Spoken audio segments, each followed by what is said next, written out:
आज हम नया टॉपिक डिस्कस करेंगे जो कि लास्ट टॉपिक रहेगा हमारा कोऑर्डिनेशन कंपाउंड का, that is the bonding in carbonyl metal carbonyls.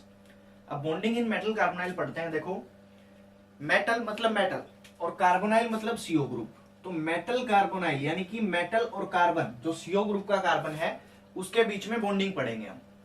अब इसके अंदर देखो, आपको पता है कि ये जो सीओ है इसका जो बॉन्ड ऑर्डर होता है अकेले सीओ का वो 3 होता है, यानी कि कार्बन और ऑक्सीजन के बीच में 3 बॉन्ड होते हैं।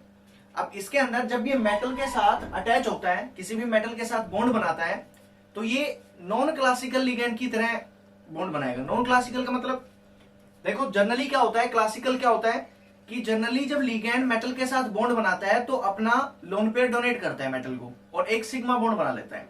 लेकिन इसके अंदर सिग्मा बॉन्ड भी बनता है और पाई बॉन्ड भी बनता है। तो हम सारी चीजें डिस्कस करेंगे, कैसे बनता है, क्या होता है। अब इसके अंदर जो metals bonding in metal carbonyl है, ये जो मेटल कार्बोनाइल है यानी कि मेटल होगा और उसके साथ अपने पास कार्बोनाइल ग्रुप होंगे। ठीक है, इनकी एक डेफिनेट ज्योमेट्री होगी। जितने भी मेटल कार्बोनाइल है इनकी एक स्ट्रक्चर होगी। जैसे मैं बात करूं, आपने पढ़ा था NiCO4, NiCO4 आपने पढ़ा, जिसके अंदर निकिल और CO टेट्राहेड्रली ज्वाइन थे, यानी कि इसकी जो ज्योमेट्री थी वो थी टेट्राहेड्रल। उसके बाद हमने ये भी पढ़ा होगा FeCO5।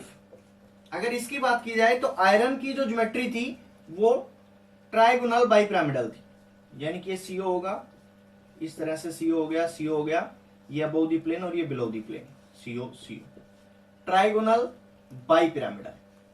ठीक है, इसी तरह से जो नेक्स्ट आपके पास मेटल कार्बोनाइल आपने पढ़ा होगा CrCO6। CrCO6 के अंदर ऑक्टाहेड्रल ज्योमेट्री होती है, यानी कि ऑक्टाहेड्रल स्ट्रक्चर होती है इसकी। Cr इस तरह से होगा और 6 आपके पास CO इस तरह से अटैच होंगे, तो इसकी ज्योमेट्री होगी ऑक्टाहेड्रल। ऐसे ही नेक्स्ट केस है अपने पास Mn2CO10। Mn2CO10 ये वाला जो कॉम्प्लेक्स है मेटल कार्बोनाइल है, मैग्नीज का मेटल कार्बोनाइल है, ये बना है 2 यूनिट ज्वाइन होने से MnCO5। 2 यूनिट ज्वाइन कर गई और ये आपके पास कॉम्प्लेक्स बन गया। इसकी स्ट्रक्चर की बात करें तो इसके अंदर एक तो MnMn बॉन्ड यानी कि मेटल मेटल बॉन्ड होगा,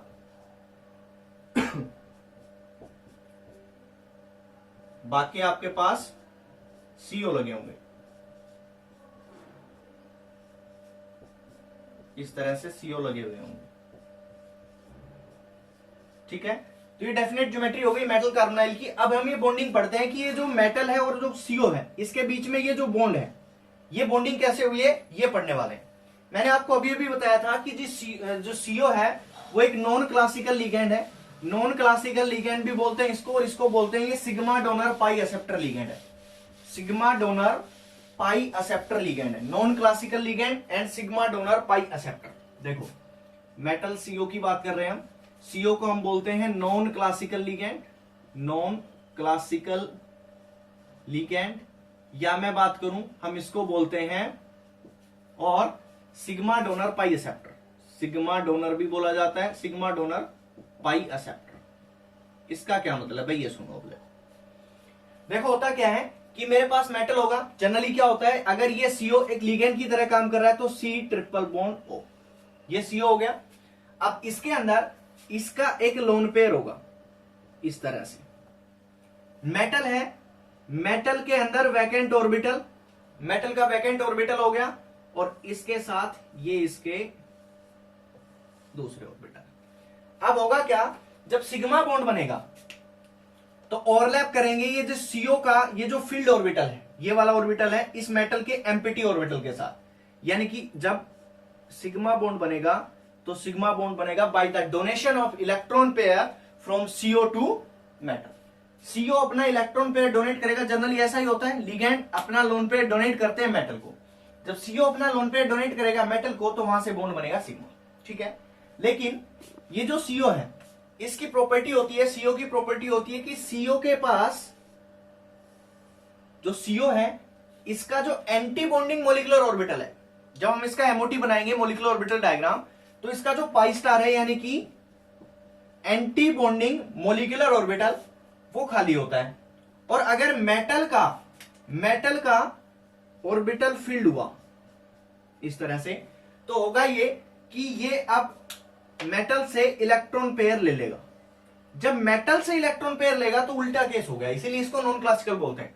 मेटल के फील्ड ऑर्बिटल पहले सिग्मा बॉन्ड बनेगा, लेकिन उसके बाद मेटल के जो डी ऑर्बिटल है, मेटल के डी ऑर्बिटल जो कि फील्ड है, जिनके अंदर इलेक्ट्रॉन है, वो ओवरलैप करेंगे पाई स्टार ऑफ सीओ के साथ। सीओ का जो पाई स्टार होगा वो पाई स्टार एम्पिटी है, और ये अपने इलेक्ट्रॉन पेयर यानी कि लोन पेयर, इसको इलेक्ट्रॉन पेयर इसको दे देंगे, किसको, सीओ को। जब सीओ को इलेक्ट्रॉन पेयर देंगे तो एक पाई बॉन्ड की फॉर्मेशन हो जाएगी, और जिसको बोलते हैं देखो बैक बॉन्डिंग, पाई बैक बॉन्डिंग, इसको बोला जाता है बैक बॉन्डिंग। बैक बॉन्डिंग क्यों बोला, क्योंकि यहां पे उल्टी बॉन्डिंग हो गई, मेटल ने इलेक्ट्रॉन पेयर दिए हैं सीओ को। अब इससे होगा क्या, इससे होगा, आपको पता है कि आपके पास एक सिंगल बॉन्ड है और एक डबल बॉन्ड है, तो जो डबल बॉन्ड होता है उसकी स्ट्रेंथ ज्यादा होती है। डबल बॉन्ड मतलब दो बॉन्ड, इसकी जो अगर ये एक बार सिग्मा बॉन्ड बनाता है और दोबारा से इसने पाई बॉन्ड बना लिया, तो इसका बॉन्ड ऑर्डर इंक्रीज हो जाएगा। बॉन्ड ऑर्डर इंक्रीज हो जाएगा तो इस बॉन्ड की स्ट्रेंथ बढ़ जाएगी, मेटल कार्बन बॉन्ड की स्ट्रेंथ बढ़ जाएगी। ये जो मेटल कार्बन बॉन्ड है, जब भी सीओ मेटल के साथ जुड़ता है तो मेटल और कार्बन के बीच का जो बॉन्ड है उसकी स्ट्रेंथ ज्यादा होती है, कारण सिग्मा तो इस तरह से डोनेट किया, और पाई बैक बॉन्डिंग की वजह से इसकी स्ट्रेंथ इंक्रीज हो गई, दो बॉन्ड बन गए मेटल कार्बन के बीच में, और इसलिए मेटल कार्बन बॉन्ड की जो बॉन्ड स्ट्रेंथ है वो इंक्रीज हो गई, बॉन्ड स्ट्रेंथ इंक्रीज हो गई। ये जो बॉन्ड स्ट्रेंथ इंक्रीज हो गई, इस इफेक्ट को बोलते हैं सिनर्जिक इफेक्ट, सिनर्जिक इफेक्ट।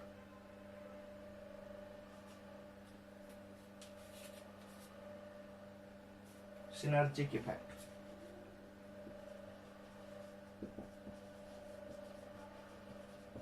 तो हम इसको बोलेंगे सिनर्जिक इफेक्ट, ठीक है। नेक्स्ट है आपके पास, ये तो सिनर्जिक इफेक्ट हो गया कि जब मेटल इसके साथ कंबाइन हुआ तो बॉन्ड स्ट्रेंथ इंक्रीज हो गई मेटल कार्बन बॉन्ड की। दूसरी बात देखो, अगर मैं बात करूं कि इस सीओ बॉन्ड की, तो पहले बॉन्ड स्ट्रेंथ ज्यादा थी, मतलब बॉन्ड ऑर्डर 3 था, लेकिन जब पाई स्टार के अंदर इलेक्ट्रॉन आएंगे तो क्या होगा, बॉन्ड ऑर्डर किसके बराबर होता है, number of electron in bonding molecular orbital minus number of electron in anti bonding divide by 2। यानी कि अगर एंटी बॉन्डिंग के अंदर इलेक्ट्रॉन बढ़े, एंटी बॉन्डिंग ऑर्बिटल के अंदर इलेक्ट्रॉन बढ़े, तो क्या होगा, बॉन्ड स्ट्रेंथ कम हो जाएगी, लेकिन कौन से बॉन्ड की, सीओ बॉन्ड की। तो इसलिए जब भी सीओ अटैच होता है मेटल के साथ, तो मेटल कार्बन बॉन्ड की तो बॉन्ड स्ट्रेंथ इंक्रीज हो जाती है, वैसे ही सी और ओ की जो बॉन्ड स्ट्रेंथ है वो डिक्रीज हो जाती है, कारण क्योंकि उसके एंटी बॉन्डिंग मॉलिक्यूलर ऑर्बिटल के अंदर इलेक्ट्रॉन आ गए, और बॉन्ड ऑर्डर बराबर होता है number of bonding molecular orbital, number of electron in bonding molecular orbital minus number of electron in anti bonding molecular orbital divide by 2। तो ये था back bonding in case of metal carbonyl, यही हमें पढ़नी थी। सिनर्जिक इफेक्ट हमने पढ़ लिया और बैक बॉन्डिंग इसको हमने समझ लिया, इसीलिए इसको बोलते हैं सिग्मा डोनर पाई एक्सेप्टर, यानी कि सिग्मा से तो डोनेट करता है, पाई से एक्सेप्ट करता है। जब एक्सेप्ट करता है तो पाई बॉन्ड बनाता है, डोनेट करता है तो सिग्मा बॉन्ड बनाता है, और इसीलिए मेटल कार्बन की जो बॉन्ड स्ट्रेंथ है वो ज्यादा होती है। क्वेश्चन कैसे आते हैं इसके अंदर, कॉम्पिटिटिव एग्जाम के अंदर क्वेश्चन पूछे जाएंगे, आपसे पूछा जाएगा 3 कॉम्प्लेक्स दे दिए, जैसे आपको मैं आपको इस तरह से लिख के दे रहा हूं, ये आपके पास कॉम्प्लेक्स है, प्लस एक आपके पास कॉम्प्लेक्स दे दिया माइनस, और एक कॉम्प्लेक्स दे दिया आपको, ऐसे लिखता हूं, ये न्यूट्रल दे दिया, और एक कॉम्प्लेक्स मिल गया आपको COX माइनस। आपसे ये पूछा जाएगा किस कॉम्प्लेक्स के अंदर मेटल कार्बन बॉन्ड है, मेटल जो कार्बन बॉन्ड है उसकी बॉन्ड स्ट्रेंथ ज्यादा है, बॉन्ड स्ट्रेंथ ज्यादा है या बॉन्ड ऑर्डर ज्यादा है। तो आप कैसे बताओगे, देखो सीधी बात है कि अपने पास होगा ये कि जब भी मेटल कार्बन के साथ, कार्बोनाइल के कार्बन के साथ बॉन्ड बनाएगा तो sigma donor pi acceptor ligand है CO, और बैक बॉन्डिंग हो जाएगी। अब बैक बॉन्डिंग हो जाएगी तो इफेक्टिव बैक बॉन्डिंग कब होगी, जब मेटल के पास फील्ड ऑर्बिटल हो, यानी कि मेटल के पास एक्सेस इलेक्ट्रॉन हो। अगर मेटल के पास इलेक्ट्रॉन ज्यादा होंगे तो वो इजीली डोनेट हो जाएंगे, इजीली डोनेट हो जाएंगे तो पाई बॉन्ड अच्छे से बनेगा, पाई बॉन्ड अच्छे से बनेगा तो बॉन्ड स्ट्रेंथ इंक्रीज हो जाएगी, यानी कि बॉन्ड की स्ट्रेंथ इंक्रीज होगी। अब इसके अंदर देखो, मेटल CO तो न्यूट्रल लिगेंड है, मेटल पे चार्ज नेगेटिव, मेटल पे चार्ज 0, मेटल पे चार्ज प्लस। यहां पे मेटल के पास अवेलेबिलिटी ऑफ इलेक्ट्रॉन बहुत ज्यादा है। अगर अवेलेबिलिटी ऑफ इलेक्ट्रॉन ज्यादा है तो क्या होगा, मेटल है, वो अपने इलेक्ट्रॉन पेयर इजीली डोनेट कर सकता है। तो इस केस में जो पाई बॉन्ड बनेगा वो अच्छा बनेगा, और पाई बॉन्ड अच्छा बना तो मेटल कार्बन के बीच में बॉन्ड स्ट्रेंथ ज्यादा होगी। तो सबसे ज्यादा बॉन्ड स्ट्रेंथ होगी मेटल कार्बन की, वो यहां होगी, उसके बाद यहां होगी, और थर्ड नंबर पे यहां होगी। यानी कि इस कॉम्प्लेक्स के अंदर मेटल कार्बन का जो बॉन्ड है उसका बॉन्ड ऑर्डर सबसे ज्यादा होगा, या मैं कहूं उस बॉन्ड की स्ट्रेंथ सबसे ज्यादा होगी। क्यों होगी? क्योंकि मेटल पे नेगेटिव चार्ज आ गया, और जो पाई बैक बॉन्डिंग है वो इफेक्टिव होगी। पाई बैक बॉन्डिंग इफेक्टिव होने की वजह से इसकी बॉन्ड स्ट्रेंथ इंक्रीज होगी। इस तरह के क्वेश्चन पूछे जाते हैं कॉम्पिटिटिव एग्जाम्स के अंदर। ये आपके पास मेटल कार्बोनाइल की बॉन्डिंग थी। नेक्स्ट जो छोटा सा पार्ट है वो आप इजीली पढ़ भी सकते हैं, कुछ पॉइंट मैं उसके बता देता हूं। That is the application of coordination complex. Coordination complex की एप्लीकेशन क्या क्या है? तो कोऑर्डिनेशन कॉम्प्लेक्स की एप्लीकेशन बहुत सारी एप्लीकेशन है। आज के दिन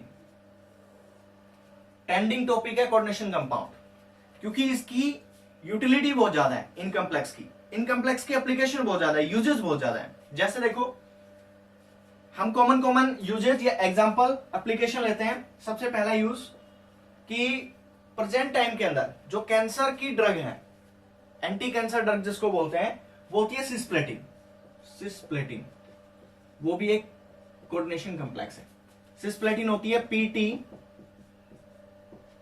NH3 NH3 Cl Cl। ये आपके पास सिस्प्लेटिन ये ड्रग है जो एंटी कैंसर ड्रग है, और ये कोऑर्डिनेशन कॉम्प्लेक्स से मिलकर बनी है, तो इसलिए इसका ये यूज है application. Second application of coordination compound, second application coordination complex की वो बहुत सारी है। देखो, जितने भी हम लिविंग ऑर्गेनिज्म हैं, हमारे अंदर जो बायोलॉजिकल सिस्टम काम कर रहा है, उसके अंदर बहुत सारे कॉम्प्लेक्सेस हैं। जैसे विटामिन B12 के अंदर विटामिन B12 होता है, उसके अंदर कोबाल्ट होता है, कोबाल्ट का कॉम्प्लेक्स होता है। आपके पास हीमोग्लोबिन है, उसके अंदर आयरन का कॉम्प्लेक्स होता है। हीमोग्लोबिन है उसके अंदर भी आयरन का कॉम्प्लेक्स होता है। जो आपके पास जितने एंजाइम है, कार्बोक्सीपेप्टिडेज, मतलब जितने एंजाइम हमारी बॉडी के अंदर काम कर रहे हैं, उनके अंदर कोई ना कोई कॉम्प्लेक्स है। उसके अंदर एक मेटल है और लिगेंड है, ठीक है। क्लोरोफिल है प्लांट्स के अंदर, उसके अंदर मैग्नीशियम 2 पॉजिटिव होता है, उसका कॉम्प्लेक्स होता है। तो जो ग्रीन पिगमेंट होता है प्लांट्स का। थर्ड है अपने पास कि क्या होता है कि जैसे कई बार हम हमारे बॉडी के अंदर जो एलिमेंट होते हैं वो कुछ एसेंशियल होते हैं और कुछ नॉन एसेंशियल होते हैं। अगर हमने कोई एलिमेंट जितनी जरूरत है उससे ज्यादा एक्सेस में ले लिया तो टॉक्सिसिटी हो जाती है, हमें उसको रिमूव करना पड़ता है बॉडी से। जब बॉडी से रिमूव करते हैं तो हम क्या करते हैं, कोई ऐसा रिएजेंट डालते हैं, ऐसा रिएजेंट एज ए मेडिसिन लेते हैं, तो क्या करेगा, वो जो एक्सेस ऑफ मेटल प्रेजेंट है हमारी बॉडी के अंदर उसके साथ कॉम्प्लेक्स बना लेगा, और कॉम्प्लेक्स बना के उसको क्या कर देगा, निक्लिफाई कर देगा, न्यूट्रलाइज कर देगा।